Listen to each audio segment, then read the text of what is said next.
یک تشک هبو فودالیتی هبو مثلا زینفوسی هبو سیدای من ملا محمد زاهد لأوي ملا محمد تکمانه ملت یه هفتهش فقیش خورا گوته و نفقیاش مراقعی کن حق مقی وقتش مرا لازم نینه اگر فتره و زکات و صدقه و جهنه بدن فقیار ندن من اینه به آنها کراس قرآن الخواکر موی ایرو کراس شیطان وانه بله اینجا شویه شیخه که رشاده چه گوته بابا من آقا کارکی آقا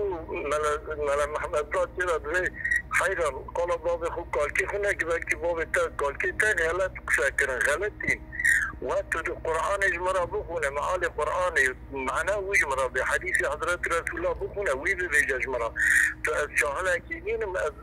صوفی کسر مرگی تنینم از محمد زادم از خدام علمینا مچوک تای عبده و 18 سالات مدرسه دا چوکو انیش که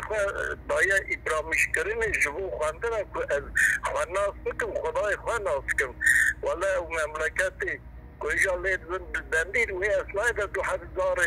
لیسا خواندی هبونه راد بن دمانچه خود دگرن بغیر المواکر وقتی وش منی مرا تشتای بشن امیرو قدل آمد شیرکم جوی ازی خلاص کن الله جو راد بن سیدای محمد زاد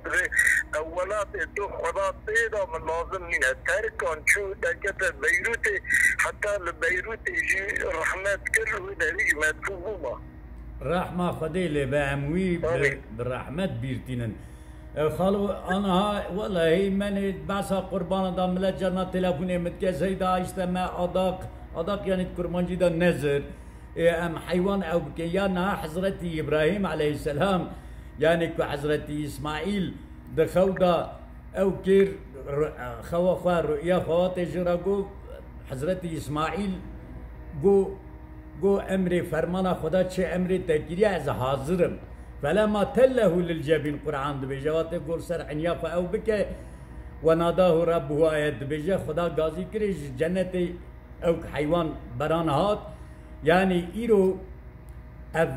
ایدا قربان مدک نزیک درباز بود یعنی ایرو انسان کرد ترک عرب عجم تبع اولاد امت اسلامت قربان کرنه یعنی معنی قربان جد منات یفهم کرنه نخیر معنا قرآن نایتی فهم کرنه جبی قربان آنه کس فایده نابینه جبی